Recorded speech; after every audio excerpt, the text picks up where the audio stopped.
Hello friends, welcome to our channel let's learn from home. My name is Suraj. हम लोगों ने previous lecture में MPSC 004 पे state and sovereignty in ancient India के बारे में डिस्कस किया था, जो पार्ट थर्ड था। तो अगर आप लोगों ने पार्ट थर्ड नहीं देखा है तो प्लीज़ वहाँ विजिट करें और उसे देख लें, ताकि आपको state and sovereignty in ancient India के बारे में समझ में आए। ठीक है, जिसमें एंशिएंट इंडिया में बात किया था हम लोगों ने अर्थशास्त्र के बारे में और एक तिरुक्केकुलर के बारे में। ठीक है, तिरुक्केकुलर के बारे में बात हुई थी। तो आप लोग प्लीज़ विजिट करें उसको, पार्ट थर्ड को एक बार देख लें जरूर। आज हम लोग पढ़ेंगे state and sovereignty in modern India. तो हम लोग आज स्टार्ट करेंगे। प्रीवियस लेक्चर में पार्ट थर्ड में state and sovereignty in ancient India के बारे में बात हुई थी। तो आज हम लोग state and sovereignty in modern India के बारे में डिस्कस करेंगे। State and sovereignty in modern India, यानी इसमें एक चीज़ ये कहा जा रहा है कि मॉडर्न इंडिया, इसको बेसिकली आप मॉडर्न इंडिया नहीं मान सकते हो, ये एक प्री मॉडर्न इंडिया का परसेप्शन है। ठीक है, तो यहाँ से आप कह सकते हो कि ये मॉडर्नाइजेशन स्टार्ट होता है। ठीक है, तो आप उसके बारे में भी पढ़ोगे कि ये प्री मॉडर्न इंडिया में किस तरह से स्टेट क्राफ्ट वर्क करता था। यानी हम लोग एंशिएंट पढ़े, प्रीवियस लेक्चर में हम लोगों ने पार्ट थर्ड में एंशिएंट देखा। तो आज जो है हम लोग मॉडर्न का जो है स्टार्टिंग कहाँ से हुआ, यानी मॉडर्न में स्टेट क्राफ्ट किस तरह से वर्क करता था, यानी गवर्निंग सिस्टम वर्क करता था, उसके बारे में बात करेंगे। गवर्निंग सिस्टम किस तरह से वर्क करता था, स्टेट क्राफ्ट किस तरह से वर्क करता था। ठीक है, तो आज हम लोग इसके बारे में पढ़ेंगे। ठीक, तो coming of Islam in India and establishment of Muslim political authority was the beginning of new phase in political thought. यानी इंडियन पॉलिटिकल थॉट में जो था वो मुस्लिम के आने से, यानी मुस्लिम अथॉरिटी के आने से, यानी इन्वेजन के थ्रू, जो 16वीं सेंचुरी की बात हो रही है ये सब। तो इसमें जो 15th और 16th सेंचुरी की बात हो रही है, तो इसमें जो है कि मुस्लिम के आने से यानी आगमन से जो एक न्यू पॉलिटिकल अथॉरिटी स्टार्ट हुआ इंडिया में। ठीक है, यानी आप कह सकते हो कि नया कुछ कुछ नया स्टेट क्राफ्ट में देखने के लिए मिला। ठीक है, Islam political thought revolves around the teaching of Muhammad and belief in the universality of the law of Quran। ठीक है, कुरान का हो गया है गलती थोड़ा सा। तो इसमें कहा गया है कि Islamic political thought revolve around the teachings of Muhammad and belief of universality of the Quran. मतलब इस्लामिक पॉलिटिकल थॉट जो था वो रिवॉल्व करता था, यानी आप कह सकते हो कि इस्लामिक पॉलिटिकल थॉट का जो रिवोल्यूशन था वो कुरान, यानी एक कुरान है। ठीक है, तो उसके अराउंड जो है इस्लामिक पॉलिटिकल थॉट, यानी जो भी स्टेट क्राफ्ट जो है कुरान के ही इर्द गिर्द घूमता रहता था। यानी कुरान में किस तरह से, यानी रिलीजियस पर्सपेक्टिव इसमें देखने के लिए मिल रहा है कि रिलीजियस पर्सपेक्टिव ज़्यादा था आपको, यानी गवर्निंग सिस्टम में। ठीक है, ये रिलीजियस पर्सपेक्टिव बहुत ज़्यादा था। ठीक है, आगे है हमारा before coming of Islam. Before coming of Islam, the political structure in India was not based on the philosophy and belief of single text।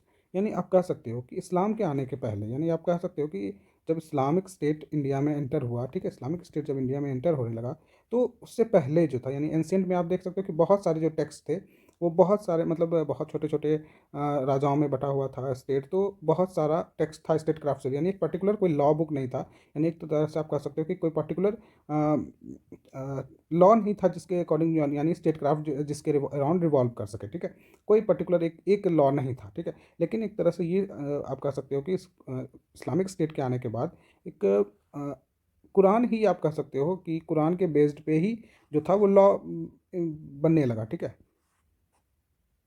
और कुरान को ही जो है वो आप कह सकते हो कि स्टेट क्राफ्ट जो है उसके अकॉर्डिंग जो है उसी के इर्द गिर्द रिवॉल्व होने लगा। तो एक तरह से एक पॉलिटिकल सिस्टम जो था वो डेवलप हुआ, जो एक सिंगल पॉलिटिकल सिस्टम के तौर पे काम करने लगा, क्योंकि मुस्लिम रूलर्स जो थे लगभग इंडिया पे कैप्चर करना शुरू किया। यानी लगभग इंडिया जो था मुस्लिम रूलर के अंडर आने लगा। जितने छोटे छोटे स्टेट्स थे या फिर कुछ भी थे वो धीरे धीरे मुस्लिम रूलर पे कैप्चर करने लगे या कब्जा करने लगे। तो इसी तरह से उनका लॉ भी इस पर इम्प्लीमेंट होने लगा। ठीक है, तो एक तरह से एक यूनिफाइड, यानी एक तरह से आप कह सकते हो कि एक सिंगल लॉ के रूप में उभर कर आया। मुस्लिम इस्लामिक पॉलिटिकल स्ट्रक्चर जो था वो एक सिंगल लॉ के रूप में उभर कर आया। Later on various religious tradition contributed towards the development of political tradition in ancient India. मतलब एक तरह से आप कह सकते हो कि बहुत सारे जो थे पॉलिटिकल ट्रेडिशन जो था रिलीजियस, यानी रिलीजियस के को आधार बनाकर बहुत सारे पॉलिटिकल ट्रेडिशन स्टार्ट हुआ एंशियंट इंडिया में। ठीक है, लेकिन उसमें से जो था उसमें से आप कह सकते हो कि इस्लामिक ट्रेडिशन जो था वो ज़्यादा पॉपुलर हुआ। ठीक है, इस्लामिक ट्रेडिशन थोड़ा ज़्यादा पॉपुलर हुआ क्योंकि उस समय पॉपुलेशन और इन्वेजन जो था वो इस्लामिक स्टेट का ज़्यादा था। ठीक है, आगे क्या हुआ कि in Islamic thought the sharia based on the Quran is considered as the final authority and the purpose of the state to serve the sharia. मतलब एक तरह से आप कह सकते हो कि कुरान यानी जो था वो considered as the final authority, जो शरीयत के बेस्ड पे था। ठीक है, बेस्ड ऑन कुरान, यानी शरीयत एक लॉ है, एक तरह से आप कह सकते हो कि लॉ बुक बनाया गया, यानी लॉ लिखा गया, या आप कह सकते हो कि वर्बली या फिर रिटन, जो भी था एक लॉ बनाया गया जो कुरान के बेस्ड पे था, यानी एक शरीयत लॉ था और वो कुरान के बेस्ड पे था, यानी कुरान एक हॉली बुक है, आप कह सकते हो कि मुस्लिम कल्चर में यानी मुस्लिम ट्रेडिशन में एक हॉली बुक माना जाता है इसको, कुरान को। तो शरीयत के बेस्ड पे जो था, शरीयत जो था वो कुरान के बेस्ड पे था। और उसका फाइनल अथॉरिटी क्या था कि सर्व द शरीयत, मतलब इसमें ये कहा जा रहा है कि स्टेट जो था वो अपना हर चीज़ फुलफिल करेगा, यानी शरीयत के बेस्ड पे ही कोई भी काम करेगा स्टेट। और कुरान जो है उसका फाइनल अथॉरिटी है, ठीक है, फाइनल अथॉरिटी जो है वो कुरान से लिया गया, और शरीयत एक लॉ बुक है जो स्टेट जो है शरीयत के अकॉर्डिंग काम करेगा, ठीक है। यानी स्टेट है, मान के चलो ये स्टेट है, तो अब लॉ बुक उसमें क्या है, कुरान शरीयत है, ठीक है। और शरीयत किस चीज़ पे बेस्ड है, तो कुरान पे बेस्ड है, ठीक है। यानी फाइनल अथॉरिटी कहाँ गया, रिलीजन के पास गया, ठीक है। तो आप जो है रिलीजन का जो है, रिलीजन मोस्ट इंपॉर्टेंट थिंग हो जाता था मुस्लिम अथॉरिटी में, जब ये शरीयत जो था वो रिलीजन पे बेस्ड था। अब जो है two text written during the, आगे है कि two text written during Muslim rule in India, मतलब मुस्लिम रूल के समय में दो टेक्स्ट लिखा गया था, एक फतवे जरदारी था, एक आईन अकबरी था, ठीक है। अब हम लोग इस दोनों टेक्स्ट के थ्रू हम लोग समझने की कोशिश करेंगे कि एंशियंट मतलब मॉडर्न इंडिया में, यानी प्री मॉडर्न इंडिया में क्या कंडीशन था, यानी स्टेट क्राफ्ट का क्या पोजीशन था, ठीक है, यानी किस तरह से वर्क कर रहा था स्टेट क्राफ्ट, ठीक है। तो फतवे जरदारी के बारे में पढ़ेंगे और आईन अकबरी के बारे में पढ़ेंगे। जैसे पार्ट थर्ड में हम लोगों ने क्या पढ़ा था, पार्ट थर्ड में हम लोगों ने अर्थशास्त्र के बारे में पढ़ा था और तिरु के कुलर के बारे में पढ़ा था, ठीक है। तो आज हम लोग फतवे जरदारी और आईन अकबरी के बारे में पढ़ेंगे। Both the text was dealing with the governing system, यानी इसमें भी वो दोनों भी टेक्स्ट जो था अर्थशास्त्र और जो तिरु के कुलर जो था वो भी स्टेट क्राफ्ट के बारे में डील करता था, और ये दोनों टेक्स्ट भी जो है स्टेट क्राफ्ट के बारे में डील करता है, ठीक है। Dealing with the thought of medieval India, मतलब आप कह सकते हो कि ये मेडिवल इंडिया है, जैसे मैंने आप कहा कि प्री मॉडर्न इंडिया जो है वो मेडिवल इंडिया कहा जाता है। तो इसी वजह से ये जो टेक्स्ट जो था वो मेडिवल इंडिया के बारे में डिस्क्राइब करता है कि किस तरह से स्टेट क्राफ्ट वर्क कर रहा था मेडिवल इंडिया में, ठीक है। आगे है फतवे जरदारी, स्टार्ट करते हैं हम लोग। रिटेन व ख्वाजा जियाउद्दीन बर्नी, जो फतवे जरदारी जो था वो ख्वाजा जियाउद्दीन बर्नी के द्वारा लिखा गया था। जियाउद्दीन बर्नी के द्वारा और भी बुक्स लिखी गई थी, जिसमें तारिक फ़िरोज़ शाही के बारे में है, यानी जियाउद्दीन बर्नी ने ही तारिक फ़िरोज़ शाही को भी लिखा है, ठीक है। This books talks about the political philosophy of sultanate, मतलब ये सारी बुक जो है वो पॉलिटिकल अथॉरिटी के बारे में बात करता है, यानी सल्तनत पीरियड के बारे में, सल्तनत पीरियड का पॉलिटिकल अथॉरिटी के बारे में बात करता है, ठीक है। पॉलिटी के बारे में बात करता है, गवर्निंग सिस्टम के बारे में बात करता है, ठीक है। तो आगे है सम स्कॉलर्स ओपिनियन, यानी अब जियाउद्दीन बर्नी के रिलेटेड में कुछ स्कॉलर्स का जो था वो नेगेटिव ओपिनियन भी था। नेगेटिव पॉजिटिव बहुत सारे होते हैं, यानी क्रिटिसिज्म या फेवर, जो भी आप कह सकते हो कि एक क्रिटिसिज्म के तौर पे जियाउद्दीन बर्नी का आइडियाज़ को बोला गया कि Barani idea carry and sense of religious influence, मतलब बर्नी के आइडिया में एक तरह से रिलीजियस का इन्फ्लुएंस ज़्यादा दिखता था, ठीक है। Barani belong to the period when the Islam was just making its ground on in India, मतलब इसमें कहने की कोशिश की जा रही है कि बर्नी का जो समय था वो उस समय इंडिया में इस्लाम का जो था वो यानी वर्चस्व स्थापित हो रहा था, ठीक है। यानी एक स्टार्टिंग पॉइंट था इस्लाम का, ठीक है। और वो एक रिलीजियस इन्फ्लुएंस था, उनका जो ओपिनियन होता था वो रिलीजियस इन्फ्लुएंस रहता था, ठीक है।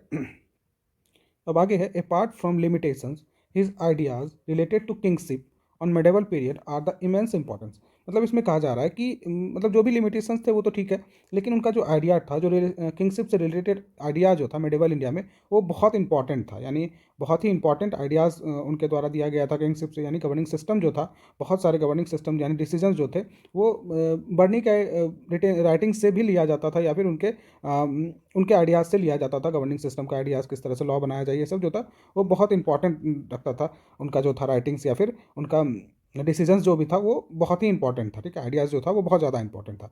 The king as the representative of God on earth is considered as the source of all powers and function of the state, यानी अब बर्नी ने क्या क्या कहा किंग से रिलेटेड, वो देखते हैं हम लोग कि किंग को जो था वो रिप्रेजेंटेटिव ऑफ गॉड कहा जाता था, यानी किंग जो है वो एक तरह से रिप्रेजेंटेटिव ऑफ गॉड है, ठीक है।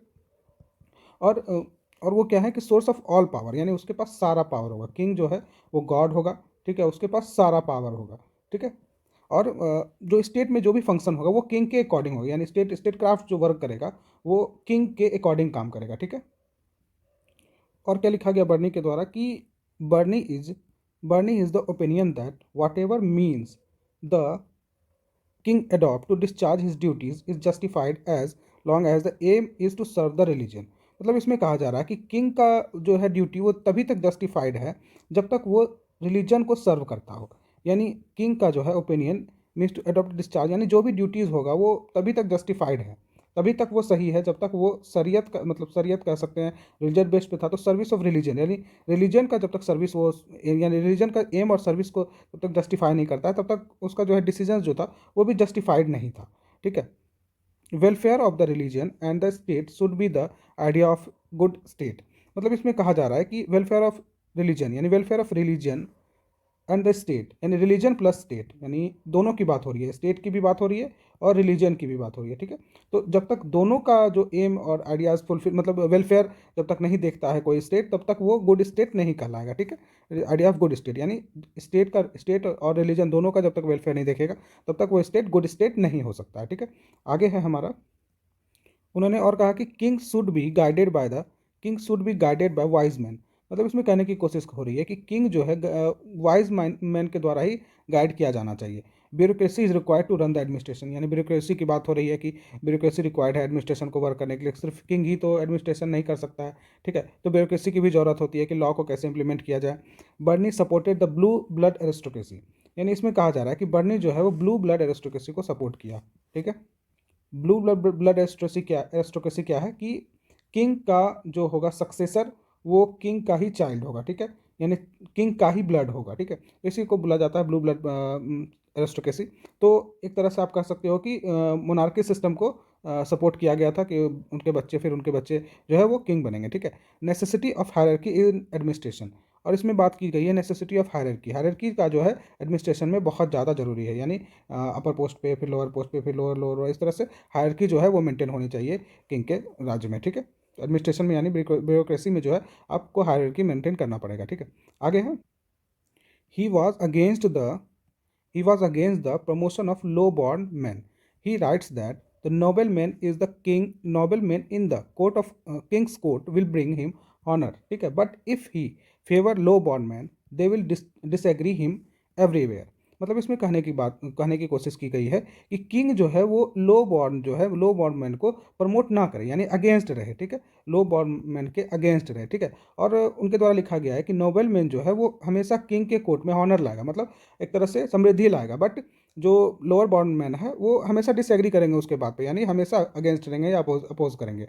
ठीक है, आगे है, he says that kingship is based on two pillars. मतलब किंगशिप जो है राजा जो है उसका दो पिलर है। ठीक है, दो पिलर क्या क्या है, एडमिनिस्ट्रेशन एंड कंक्वेस्ट। ठीक है, एडमिनिस्ट्रेशन एंड कंक्वेस्ट मतलब दो पिलर क्या क्या हो सकता है, एडमिनिस्ट्रेशन और कंक्वेस्ट। तो कंक्वेस्ट जो अदर स्टेट को यानी छोटे छोटे स्टेट को इस तरह से कैप्चर किया जा रहा है। ठीक है, और एडमिनिस्ट्रेशन क्या हो गया, यानी स्टेट क्राफ्ट। तो वो दोनों पिलर जो है डिपेंड बोथ ऑन पिलर्स, मतलब अब जो है ये दोनों पिलर जो है किस पे डिपेंड करता था, आर्मी पे। यानी किंग के दो पिलर हैं, एक एडमिनिस्ट्रेशन है और एक कंक्वेस्ट है, यानी एडमिनिस्ट्रेशन है एक और एक कंक्वेस्ट है, किंगशिप के दो पिलर। ठीक है, और ये किस पे डिपेंड करता है, आर्मी पे। तो आर्मी जो है वो डिपेंडेंट, मतलब एक तरह से आप कह सकते हो कि आर्मी पे डिपेंडेंट है किंग, यानी एडमिनिस्ट्रेशन में भी आर्मी की जरूरत पड़ेगी, रूल लॉ एंड रेगुलेशन में भी आर्मी की जरूरत पड़ेगी, और कैप्चरिंग में भी, यानी अगर कंक्वेस्ट करते हैं या वॉर या फिर आप कह सकते हो कि वॉर में जाना पड़े तो कौन जाएगा, आर्मी जाएगा। ठीक है, तो इसी तरह से जो है कि आपको पिलर जो है, पिलर का दोनों पिलर जो है किस पे डिपेंड करता था, आर्मी पे डिपेंड करता था। आगे है, he also talked about the internal security and foreign relation. यानी सिर्फ रिलीजन की ही बात नहीं हुई थी या फिर स्टेट क्राफ्ट की ही बात नहीं हुई थी। तो स्टेट क्राफ्ट में आप कह सकते हो कि इंटरनल सिक्योरिटी की भी बात हुई थी, फॉरेन रिलेशन की बात हुई थी। ठीक है, यानी आप फतवा ज़रदारी में इंटरनेशनल रिलेशन के भी बारे में लिखा हुआ है, फॉरेन सिक्योरिटी के भी बारे में लिखा हुआ है, ये जितना चीज़ लिखा हुआ है फतवा ज़रदारी का ही है। तो आप इसके बारे में देख सकते हो, या फिर आप कहीं और से भी आपको अगर सोर्स मिल रहा है तो फतवा ज़रदारी में और क्या क्या लिखा हुआ था उसके बारे में आप पढ़ने की कोशिश करो, वैसे इतना इनफ है जानने के लिए और लिखने के लिए भी। आगे है, implementation of law and obedience to law should be primary concern of king. मतलब इसमें कहा जा रहा है कि इम्प्लीमेंटेशन ऑफ लॉ, ठीक है, यानी लॉ का इम्प्लीमेंटेशन, लॉ बन गया, ठीक है, अब उसका इम्प्लीमेंटेशन, ठीक है, और उसका ऑबिडियंस यानी इम्प्लीमेंटेशन हो रहा है नहीं, या फिर समय पे हो रहा है या नहीं हो रहा है, तो ये जो है प्राइमरी कंसर्न होना चाहिए किंग का। ठीक है, क्या प्राइमरी कंसर्न होना चाहिए कि इम्प्लीमेंटेशन कैसे हो, और ऑबिडियंस यानी हर कोई ऑबिडियंस हो लॉ के प्रति, यानी लॉ के प्रति पूरी तरह समर्पित हो। तो इस तरह का जो है प्राइमरी कंसर्न होना चाहिए किंग का। ठीक है, आगे है कि Barani refers fourth source of law. यानी बर्नी ने क्या किया था कि फोर्थ सोर्स ऑफ लॉ था बर्नी का। ठीक है, तो कौन कौन सा फोर्थ सोर्स था, एक कुरान था, ठीक है, एक हदीस था, ठीक है, एक इजमा था द इजमा, और एक था कियास। तो ये चारों सोर्स से लेके सोर्स से ही जो है आपका शरीयत का निर्माण हुआ था। ठीक है, शरीयत जो था ये चारों सोर्स से कंटेंट लिया गया था। ये चारों जो है एक रिलीजियस टेक्स्ट है या फिर आप कह सकते हो कि मुस्लिम ट्रेडिशन है, तो उसके थ्रू जो है शरीयत का निर्माण हुआ था। और शरीयत जो है एक तरह से आप कह सकते हो कि रिलीजियस बेस्ड था। आगे है, उन चारों में क्या किया था, to to this he added जवाबित। ठीक है, इसमें क्या किया कि बर्नी ने क्या किया कि स्टेट लॉज को ऐड किया। यानी जवाबित जो था वो स्टेट लॉज था, यानी स्टेट लॉज जो था वो इंपॉर्टेंट लॉ कहा गया, important source of law in administrating the state. यानी स्टेट लॉ भी जो है ऐड किया गया बर्नी के द्वारा उन चारों लॉ के थ्रू। यानी उन चारों सोर्स में जो है जवाबित भी ऐड किया गया, जिसको स्टेट लॉ कहा जाता था, जो एक तरह से कह सकते हो कि स्टेट को एडमिनिस्ट्रेशन करने में, स्टेट क्राफ्ट चलाने में ये लॉ का बहुत ही ज़्यादा इंपॉर्टेंस था। ठीक है, जवाबित was not based on religion function, और जवाबित was not based on religion function is non religious. मतलब इसमें कहने की कोशिश की जा रही है कि जवाबी जो था वो जो है वो रिलीजियस पर्सपेक्टिव पे नहीं था, यानी स्टेट क्राफ्ट जो यानी स्टेट लॉज था, स्टेट के अंदर किस तरह से लॉज और फंक्शन करेगा वो, यानी ये जवाबी जो था वो रिलीजियस से थोड़ा सा अलग था कि फंक्शनिंग ऑफ स्टेट जो है सिर्फ रिलीजियस पर्सपेक्टिव पे तो नहीं हो सकता है, तो कुछ ना कुछ ऐड करना पड़ा। तो बनी ने क्या ऐड किया कि जवाबी ऐड किया। ठीक है, ताकि जो है स्टेट का फंक्शनिंग जो है वो बहुत अच्छे से हो सके। ठीक है, ये नॉन रिलीजियस लॉज था जो शरीयत में ऐड किया गया, जो रिलीजियस से थोड़ा सा अलग था। ठीक है, Barani also talked about the recognition of individuals right, the right of wife, children, old servant, slaves etc. तो ये जवाबित में जो था वो बहुत सारा जो ऐड किया गया, जो रिलीजियस पर्सपेक्टिव से हट के था। तो वो क्या क्या था कि राइट ऑफ द मैन था, इंडिविजुअल का राइट था, राइट ऑफ वाइफ, चिल्ड्रेन यानी पर्सनल लॉज था, children children right of the wife था, चिल्ड्रेन था, ओल्ड सर्वेंट्स था। जो पर्सनल लॉज थे स्टेट लॉज में ऐड किए गए। ठीक है, जैसे इंडिविजुअल का right, right of the wife, children, ये सब जो था वो ऐड किया गया जवाबित के थ्रू, यानी शरीयत में ये सब के थ्रू ऐड किया गया। अब आते हैं punishment was considered as the essential means to maintain discipline in the state. मतलब इसमें कहने की कोशिश की जा रही है कि पनिशमेंट को भी एक दर्जा दिया गया, यानी स्टेट क्राफ्ट में इंक्लूड किया गया, ताकि जो डिसिप्लिन है वो मेंटेन हो सके। यानी डिसिप्लिन किस तरह से मेंटेन होगा, तो पनिशमेंट के थ्रू मेंटेन करने की कोशिश की गई। यानी अभी भी वही चल रहा है, लेकिन डिसिप्लिन जो है मेंटेन किया गया स्टेट क्राफ्ट में पनिशमेंट के थ्रू। अब आगे है death punishment to be awarded by the king. यानी जो डेथ पनिशमेंट होगा वो सिर्फ किंग ही इसको अवार्ड कर सकता है, यानी किंग ही दे सकता है डेथ पनिशमेंट। किंग के अलावा डेथ पनिशमेंट का किसी के पास अधिकार नहीं था कि किंग जो है डेथ पनिशमेंट, कोई और डेथ पनिशमेंट दे दे। यानी शरीयत में ये लिखा हुआ था कि किंग ही जो है, फतवा जरदारी में यही लिखा हुआ था कि किंग जो है डेथ पनिशमेंट इशू कर सकता है। द रियल इंपॉर्टेंस ऑफ फतवा Zardari shows the change in governing system over the year in India. मतलब इसमें कहने की कोशिश की जा रही है, हम लोग क्यों पढ़े फतवा जरदारी, फतवा ज़्यादा यानी जिहादुल बरनी के बारे में हम लोग क्यों पढ़ने की कोशिश की है या पढ़े, तो इसका जो है रियल इंपॉर्टेंस क्या है कि किस तरह से गवर्निंग सिस्टम चेंज हो रहा था। ठीक है, वो दिखाने की कोशिश की जा रही है। यानी इंडिया में जो है कैसे अर्थशास्त्र आया, फिर तिरुकेकुलर के बारे में बात किया हम लोगों ने, फिर अब फतवा ज़रदारी के बारे में बात कर रहे हैं, मुस्लिम ट्रेडिशन के बारे में बात कर रहे हैं, शरीयत के बारे में बात कर रहे हैं, कुरान के बारे में बात कर रहे हैं। तो ये सब जो है एक तरह से चेंज दिखाता है, चेंज किस तरह से, ग्रेजुअल चेंज जो है किस तरह से हुआ हमारे सिस्टम में। ठीक है, ग्रेजुअल चेंज जो है किस तरह से हुआ। ठीक है, तो आगे है आईने अकबरी के बारे में पढ़ेंगे हम लोग। अकबरी, ठीक है, आईने अकबरी जो था वो अबू फजल के द्वारा लिखा गया था ड्यूरिंग मुगल रूल, यानी मुगल रूल के टाइम पे आईने अकबरी लिखी गई थी। ठीक है, और explain the state craft of Mughal India, Mughal India के बारे में, यानी मुगल इंडिया का जो स्टेट क्राफ्ट था उसके बारे में ये डिस्कस करता है आईने अकबरी। ठीक है, तो उसमें स्टेट क्राफ्ट किस तरह वर्क कर रहा था मुगल इंडिया में, उसके बारे में बहुत सारा फैक्ट्स जो है आईने अकबरी हमें बताता है। ठीक है, और इसका पीरियड जो है, टाइम पीरियड जो है वो 16th सेंचुरी है। ठीक है, यानी ये एक तरह से कह सकते हो कि ये भी मिडाइवल पीरियड का ही है, यानी प्री मॉडर्न इंडिया के बारे में बात करता है ये। ठीक है, कि किस तरह से स्टेट क्राफ्ट रन कर रहा था उस समय। ठीक है, Abu Fazl was one of the most important thinker. मतलब इसमें कहा जा रहा है कि अबू फजल जो है वो बहुत इंपॉर्टेंट थिंकर थे मुगल पीरियड के समय में, और contributed in formulating many of Akbar's political idea. जो अकबर के द्वारा जो बहुत सारे डिसीजंस लिए गए थे या पॉलिटिकल आइडियाज़ का जो फॉर्मेशन हुआ था, तो वो जो है अबू फजल के अबू फजल का भी बहुत सारा कंट्रीब्यूशन था उसमें, पॉलिटिकल आइडियाज़ में अबू फजल का भी बहुत ज़्यादा रोल था जो अकबर के द्वारा लिया गया था। ठीक है, influenced by the idea of divine nature of royal power. इसमें कहा जा रहा है कि आप कह सकते हो कि जो रॉयल पावर जो था वो डिवाइन नेचर का था। डिवाइन नेचर मतलब गॉड। ठीक है, यानी गॉड के द्वारा जो है पावर दिया गया था एक रॉयल फैमिली को, वो रन कर रहे थे एडमिनिस्ट्रेशन को। ठीक है, तो रॉयल पावर यानी किंग जो था वो गॉड के द्वारा बनाया गया था। ठीक है, तो इसमें ये कहने की कोशिश की जा रही है कि रॉयल पावर जो है वो डिवाइन नेचर का यानी गॉड के द्वारा क्रिएट किया गया है। ठीक है, आगे है आगे influence by the idea of divine nature of हो गया ये। तो differentiated between true king and selfish ruler, मतलब इसमें कहा जा रहा है कि जो अबू फजल ने क्या किया कि ट्रू ट्रू किंग और सेल्फिश रूलर जो है रूल जो है, जो सेल्फिश किंग जो होते हैं उसमें डिफ्रेंशिएट करने की कोशिश की गई है अबू फजल के द्वारा। ठीक है, तो ट्रू किंग कौन कौन सा होता है, उसके कौन कौन है ट्रू किंग, तो उसके बारे में हम लोग देखते हैं कि अबू फजल के थ्रू, यानी अबू फजल जो है किसको किसको ट्रू किंग मानते हैं। तो देखते हैं क्या क्या है। He should not concern much about himself and power.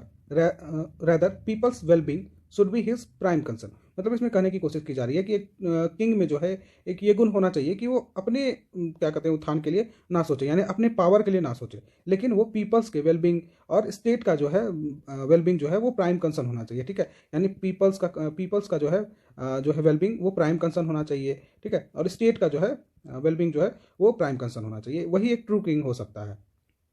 आगे है किंग जो है, king is like a father who rules the common welfare and is guided by the law of nature. मतलब इसमें कहने की कोशिश की जा रही है कि किंग जो है वो वेलफेयर की बात करे और guided by the law of nature, यानी किंग का जो है गाइडिंग प्रिंसिपल जो है वो लॉ ऑफ नेचर होना चाहिए, यानी लॉ ऑफ गॉड होना चाहिए। गॉड के द्वारा जो लॉ बनाया गया है, मोरालिटी या फिर वेलफेयर वेलबींग, हर इंडिविजुअल को एक समान देखना, यानी एक तरह से किंग का जो है वो होना चाहिए, मोरालिटी पे होना चाहिए। गॉड ऑफ नेचर के द्वारा बनाया गया है law of nature, law of God जो है उसके बेस्ड पे जो है किंग जो है फादर के रूप में अपने आप को रिप्रेजेंट करे सोसाइटी में, यानी किंग को फादर माना गया है एक तरह से, यानी लॉ ऑफ गॉड, यानी लॉ ऑफ गॉड के द्वारा जो है किंग को फादर माना गया है। और उनका काम क्या है किंग का कि वो वेलफेयर एक्टिविटीज़ पे ज़्यादा ध्यान दे और हर पीपल का जो है कॉमन कॉज को समझे। ठीक है, और पीपल्स का वेलबींग पे ध्यान दे। ठीक है, स्टेट का वेलबींग पे ध्यान दे। ठीक है, और आगे है तो इसमें आप लोग को देखने के लिए थोड़ा बहुत मिल रहा होगा कि इसमें रिलीजियस पर्सपेक्टिव थोड़ा बहुत कम देखने के लिए मिल रहा है। ठीक है, जैसे हम लोगों ने फतवे ज़ादारी में पढ़ा कि रिलीजियस पर्सपेक्टिव जो था फतवे ज़ादारी में क्या था कि रिलीजियस पर्सपेक्टिव ज़्यादा था। ठीक है, और इसमें थोड़ा बहुत आपको कहीं ना कहीं रिलीजियस पर्सपेक्टिव का थोड़ा बहुत कम रिलीफ देखने के लिए मिल रहा है। ठीक है, तो आगे है स्पिरिचुअल गाइड ऑफ नेशन, मतलब एक तरह से हम कह सकते हैं कि किंग जो है एक तरह से स्पिरिचुअल गाइड है, यानी किंग जो गॉड के द्वारा बनाया गया है तो वो एक स्पिरिचुअल गाइड है, यानी आप फादर के रूप में किंग को देख सकते हैं और वो क्या करेंगे कि हर इंडिविजुअल का, हर किसी का जो है वेलफेयर सोचेंगे, यानी एक तरह से स्पिरिचुअल गाइड है किंग। ठीक है, above the religion of holy law, मतलब आप कह सकते हैं कि above the religion of holy laws, मतलब इसमें कहा जा रहा है कि किंग जो है वो एबव द रिलीजन है, रिलीजन के एबव होना चाहिए, हॉली लॉज के एबव होना चाहिए, यानी आउट ऑफ द बॉक्स भी थिंक करे किंग। ठीक है, यानी सिर्फ रिलीजन के पर्सपेक्टिव से ही थिंक ना करे, वो हॉली बुक के पर्सपेक्टिव से थिंक ना करे, यानी आउट ऑफ द बॉक्स भी जाए। ठीक है, और डिसीजन लेने में रिलीजियस और हॉली बुक का ही सिर्फ सहायता ना ले। ठीक है, यानी जब जरूरत पड़े कि हमें रिलीजन्स और हॉली बुक से भी बाहर निकलना पड़े तो हमें जाना जरूरी है, यानी किंग को आगे मतलब डिसीजन लेने के लिए सिर्फ रिलीजन और हॉली बुक का ही सहायता नहीं लेना चाहिए, यानी उससे अगर उससे ज़्यादा भी उससे बाहर भी निकल कर अगर डिसीजन लेने की कोई डिसीजन लेना पड़े तो ले। ठीक है, king should be guided by the principle of universal good and to fulfil his royal duty he could go beyond the law, मतलब यही चीज़ कहने की कोशिश में कह रहा था कि principal of universal of good, यानी जो गुड यूनिवर्सल गुड जो है वो प्रिंसिपल होना चाहिए किंग का, यानी वेलबींग जो होना चाहिए वो किंग का जो है वो मेन प्रिंसिपल होना चाहिए। ठीक है, और वो अगर जाना पड़े beyond the law, beyond law के भी बियॉन्ड अगर जाना पड़े किंग को, अगर यूनिवर्सल गुड के चलते अगर उन्हें बियॉन्ड द लॉ भी जाना पड़े तो हेजिटेट नहीं करना चाहिए किंग को। ठीक है, वही एक ट्रू किंग है। अब आगे है कि this was a significant shift in the matter of governance compare to earlier political thinker, मतलब इसमें कहने की कोशिश की जा रही है कि जो पहले का जो हम लोग पढ़े फतवा ज़ादारी जो पढ़े हम लोगों ने, तो उसमें और इसमें बहुत सारा डिफरेंस देखने के लिए मिलता है, यानी ग्रेजुअल शिफ्ट आपको देखने के लिए मिलता है। तो लास्ट पॉइंट हम लोग फतवा ज़ादारी का यही पढ़े थे कि हम लोग कैसे इंडिया जो है गवर्निंग सिस्टम कैसे कैसे रिफॉर्म हो रहा था, तो ये जो है रिफॉर्म आपको थोड़ा सा और भी ज़्यादा देखने के लिए मिला इसमें कि किस तरह से रिलीजन जो है वो धीरे धीरे पीछे छूटता जा रहा है, यानी गवर्निंग सिस्टम आगे आ रहा है और रिलीजन जो है वो धीरे धीरे पीछे छूटता जा रहा है। ठीक है, आगे देखें, आगे है Akbar's evolution of jizya collected from the non Muslims और बैन ऑन कॉस्ट slaughter reflected the spirit of new political theory of Ain Akbari. ठीक है, मतलब इसमें कहने की कोशिश कर रही है कि अकबर ने क्या किया था कि जजिया जो था एक टैक्स कलेक्ट किया जाता था नॉन मुस्लिम से, एक पिलग्रिमेज टैक्स कहा जाता था, तो वो जो है कि नॉन मुस्लिम से कलेक्ट किया जाता था तो उसको बैन किया गया था अकबर के द्वारा, और कॉस्ट लॉटर जो था वो भी बैन किया गया था अकबर के द्वारा। तो इसमें आपको देखने के लिए मिल रहा है कि कहीं ना कहीं अकबर जो है रिलीजियस पर्सपेक्टिव से बाहर जा रहा है, ठीक है। रिलीजन जो है वो बाधा नहीं बन रही है अकबर के रास्ते में, ठीक है। तो आप कह सकते हो कि आईन अकबरी में जो था वो रिलीजन पे बहुत, मतलब बहुत तो नहीं, आप कह सकते हो कि बहुत कम फोकस किया गया है, ठीक है। यानी फोकस थोड़ा कम किया गया है एज कम्पेयर टू फतवा जरदारी, ठीक है। और इसमें कहा जा रहा है कि न्यू पॉलिटिकल थ्योरी जो है, spirit of new political theory, एक तरह से आप कह सकते हो रिलीजन से थोड़ा सा बाहर आकर न्यू जो है spirit of new political theory, नया पॉलिटिकल थ्योरी डेवलप हो रहा था, ठीक है। आगे है हमारा आगे का पॉइंट है, Abu Fazl was the believer of strong centralised monarchical government. मतलब जो है अबू फजल भी जो है मोनार्की को सपोर्ट करते थे, और इसमें भी जो उन्होंने कहा कि हायरार्की जो है वो मेंटेन होना चाहिए, और जो आप कह सकते हो कि राजा का बेटा राजा बने, इस तरह का पॉलिसी जो था अबू फजल ने भी उसको माना है, ठीक है। मोनार्की को इन्होंने भी सपोर्ट किया है, ठीक है। आगे है, आगे कहा जा रहा है कि distribution of work among various department. ये भी एक इंपॉर्टेंट चीज़ थी कि आईन अकबरी में लिखी हुई थी कि डिस्ट्रीब्यूशन ऑफ वर्क जो है वो डिपार्टमेंट में बांटा जाए। यानी बहुत सारे डिपार्टमेंट, जैसे अभी आप देखने के लिए मिलता है कि एग्रीकल्चर डिपार्टमेंट अलग है, होम मिनिस्ट्री अलग है, या फिर डिफेंस अलग है, तो इसी तरह से बहुत सारा डिपार्टमेंट बनाया गया था जो एडमिनिस्ट्रेशन किया जाता था उसके हेड के द्वारा, ठीक है। अलग अलग हेड बनते थे इसके, ठीक है। तो इस तरह से क्लासिफिकेशन किया गया था और डिस्ट्रीब्यूशन किया गया था वर्क को, कि स्मूथ फंक्शनिंग हो सके स्टेट का। अबू फजल ने क्या किया था कि Abu Fazl classified society into 4 tiers of system. Abu Fazl ने 4 भाग में बांटा था सोसाइटी को। कौन कौन सा भाग था? तो पहला भाग था रूलर एंड वॉरियर्स, जिसको फर्स्ट पोजीशन दिया गया था सोसाइटी में, ठीक है। रूलर्स एंड वॉरियर्स को फर्स्ट पोजीशन दिया गया। और दूसरा था लर्नेड पीपल, यानी जो प्रीस्ट लोग थे उनको सेकंड पोजीशन दिया गया था सोसाइटी में। और थर्ड था आर्टिसियन एंड मर्चेंट्स, थर्ड जो है आर्टिसियन एंड मर्चेंट को दिया गया था। और फोर्थ था labours belong to the fourth category, यानी फोर्थ कैटेगरी में लेबर लोग थे, ठीक है। तो ऐसा नहीं था कि किसी का, यानी एक तरह से कैटेगरी बांटा गया कि इंपॉर्टेंस नहीं है या फिर फोर्थ कैटेगरी वालों का इंपॉर्टेंस कम है, ऐसा नहीं था। यानी उन्होंने इस चीज़ को भी डिस्कस किया था कि he talked about the importance of each category for the welfare of state. मतलब उन्होंने ये भी बात की थी कि किस तरह से हर कैटेगरी जो है वो इंपॉर्टेंट है स्टेट क्राफ्ट के लिए, यानी वेलफेयर ऑफ स्टेट के लिए हर कैटेगरी का इंपॉर्टेंस है। बस एक तरह से वर्क के फॉर्म में इसको बांटा गया था। यानी ये नहीं कि आप कह सकते हो कि वो कास्ट बेसिस पे या किसी और बेसिस पे बांटा जाए, लेकिन इसको वर्क के बेसिस पे बांटा गया था। और वर्क जो था वो हमेशा वेलफेयर ऑफ स्टेट लाता है, यानी वर्क जो है, काम जो है, हमेशा स्टेट का वेलफेयर। दस the picture of political authority that emerge from the study of Ain Akbari was of A centralised monarchy and the governing principle of the state was wellbeing of the people. मतलब इसमें हम लोग समझने की कोशिश कर रहे हैं कि आइन अकबरी का जो था वो गवर्निंग सिस्टम जो था वो मोनार्की, सेंट्रलाइज्ड मोनार्की था, ठीक है। और गवर्निंग प्रिंसिपल जो था वो वेलबींग ऑफ द पीपल था। यानी हम लोगों ने फतवा जरदारी में पढ़ा कि उसमें जो था स्टेट क्राफ्ट जो था, यानी स्टेट जो था, गवर्निंग प्रिंसिपल क्या था? स्टेट प्लस रिलीजन था, ठीक है। लेकिन आईन अकबरी में क्या देखा हम लोगों ने कि गवर्निंग सिस्टम जो था मोनार्किकल था, मोनार्की ही था, वहाँ भी था गवर्निंग सिस्टम मोनार्की, लेकिन यहाँ गवर्निंग प्रिंसिपल चेंज था। यानी यहाँ का गवर्निंग सिस्टम था वेलबींग ऑफ द पीपल, ठीक है। तो डिफरेंस हम लोग को देखने के लिए, यानी हम लोग आईन अकबरी पढ़ रहे हैं, फतवा जरदारी पढ़े, फिर अर्थशास्त्र पढ़ा, फिर तिरुके कुलर पढ़ा। तो हर चीज़ पढ़ने के बाद हम लोग को पता चला कि कैसे ग्रेजुअली जो है पॉलिटिकल सिस्टम जो है वो धीरे धीरे शेप में आ रहा था हमारा इंडिया में। इंडियन पॉलिटिकल थॉट जो था वो धीरे धीरे अच्छे शेप में आ रहा था, यानी इवॉल्व हो रहा था, ठीक है। इवॉल्यूएशन प्रोसेस चल रहा था धीरे धीरे, ठीक है। तो अगला लेक्चर हम लोग का होगा, नेक्स्ट टॉपिक जो होगा रिलीजन एंड पॉलिटी होगा। तो हम लोग रिलीजन और पॉलिटी के बारे में समझने की कोशिश करेंगे अगले लेक्चर में। और तब तक के लिए लाइक करें, शेयर करें, सब्सक्राइब करें, और बने रहें हमारे चैनल के साथ, और बेल आइकन जरूर दबा दें ताकि आने वाले लेक्चर का आपको नोटिफिकेशन मिल जाए। और हमारे चैनल पे एक अपडेट शुरू हुआ है, इग्नू अपडेट्स करके एक प्लेलिस्ट है, तो आप प्लीज़ वहाँ विजिट करें ताकि आपको रेगुलर अपडेट्स मिलता रहे इग्नू से रिलेटेड। और बने रहें हमारे चैनल के साथ। Thank you so much.